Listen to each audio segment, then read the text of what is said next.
একটুখানি দেখে নাও কেমন লাগছে, এদিক ওদিক পুরোটা নিয়ে। ভীষণ ভালো। ওইটা ওইখানে ঠিক আছে? একটু এরম করে নে। হ্যাঁ হ্যাঁ তাই তো বলছি, এটা এরকম। ওই দিকটাও এরকম করে নাও। ঠিক আছে, খুব খুশি। খুব খুশি। আর আমাদের পার্লারের নিহারিকায় ফার্স্ট উনি কাটিং করলেন, তো কিছু একটু বলবে যে ক্যামেরার ওই পারে যারা আছে তাদের জন্য? আমি ভীষণ খুশি। আমি যে ছবিটা দেখে ওকে বলেছিলাম, এখন কাটার পর দেখছি তার থেকেও ভালো হয়েছে।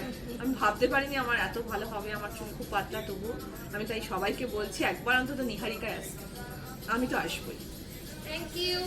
আর তোমাদের আরেকটা যেটা ইনফরমেশন দেওয়ার, আমাদের কিন্তু পুজোর বুকিং নেক্সট আগস্ট মাস থেকে স্টার্ট হয়ে যাবে 1 তারিখ থেকে। তো তোমরা যদি মনে করো যে পুজোতে ন্যানোপ্লাস্টিয়া, কেরাটিন, বোটক্স, স্ট্রেটনিং বা কাটিং করবে, হেয়ার কাটিং বা কালার, তো অবশ্যই কিন্তু তাহলে আগস্ট মাসে বুকিংটা করে নিও। কেমন? Thank you.